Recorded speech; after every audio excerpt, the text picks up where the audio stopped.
கலாத்தியர் 3ஆம் அதிகாரம். புத்தி இல்லாத கலாத்தியரே, நீங்கள் சத்தியத்திற்கு கீழ்ப்படியாமற் போகத்தக்கதாக உங்களை மயக்கினவன் யார்?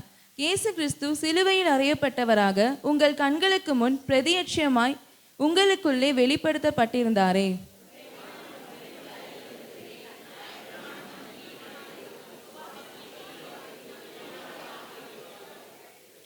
ஆவியினாலே ஆரம்பம் பண்ணின நீங்கள் இப்பொழுது மாம்சத்தினாலே முடிவு பெறப் போகிறீர்களோ? நீங்கள் இத்தனை புத்தியினரோ?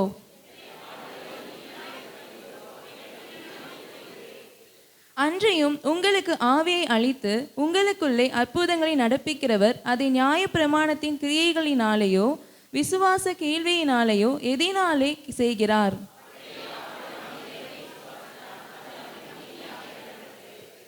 ஆகையால் விசுவாச மார்க்கத்தார்கள் எவர்களோ அவர்களை ஆபிரகாமின் பிள்ளைகள் என்று அறிவீர்களாக.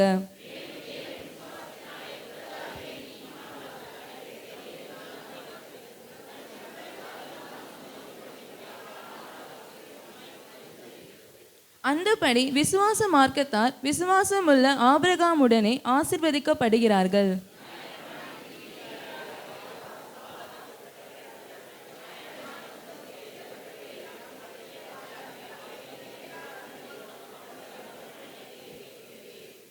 நியாய பிரமாணத்தினாலே ஒருவனும் தேவனிடத்தில் நீதிமானாகிறதில்லை என்பது வெளியரங்கமாய் இருக்கிறது. ஏனெனில் விசுவாசத்தினாலே நீதிமான் பிழைப்பான் என்று எழுதியிருக்கிறதே.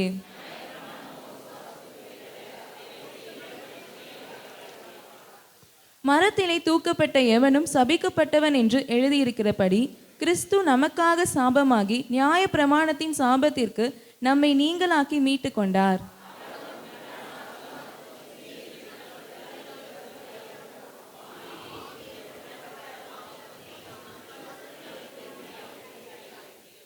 சகோதரரை, மனுஷர் முறைமையின்படி சொல்லுகிறேன்.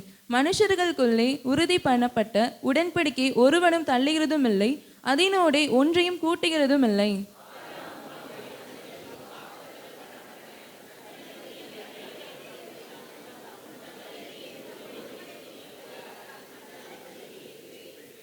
ஆதலால் நான் சொல்லுகிறது என்னவெனில், கிறிஸ்துவை முன்னிட்டு தேவனால் முன் உறுதி பண்ணப்பட்ட உடன்படிக்கையை 430 வருஷத்திற்கு பின்பு உண்டான நியாய பிரமாணமானது தள்ளி வாக்குத்தத்தத்தை வியர்த்தமாக்க மாட்டாது.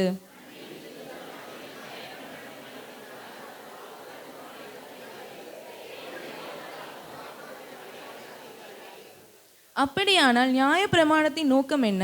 வாக்குத்தத்தத்தை பெற்ற சந்ததி வருமளவும் அது அக்கிரமங்களின் நிமித்தமாக கூட்டப்பட்டு தேவ தூதரை கொண்டு மத்தியஸ்தன் கையிலே கட்டளையிடப்பட்டது. அப்படியானால் நியாயப்பிரமாணம் தேவனுடைய வாக்குத்தத்தங்களுக்கு விரோதமா? அல்லவே. உயிரை கொடுக்கத்தக்க நியாயப்பிரமாணம் அருளப்பட்டிருந்தால் நீதியானது நியாயப்பிரமாணத்தினால் உண்டாயிருக்குமே.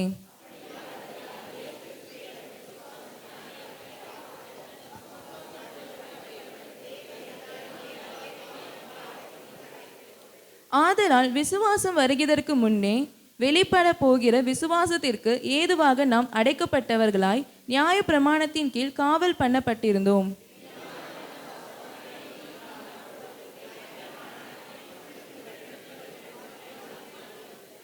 விசுவாசம் வந்த பின்பு நாம் உபாதிக்கு கீழானவர்கள் அல்லவே.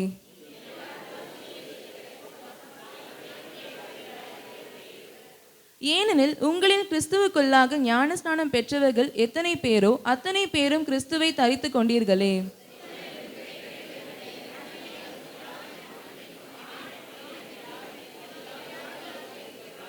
அனைவரும் சேர்ந்து வாசிப்போம். நீங்கள் கிறிஸ்துவினுடையவர்களானால் ஆபிரகாமின் சந்ததியாராயும் வாக்குத்தத்தத்தின்படியே சுதந்திரராயும் இருக்கிறீர்கள். ஆமென். ஆமென். 26 சேர்ந்து வாசிக்கலாமா? 26, 27.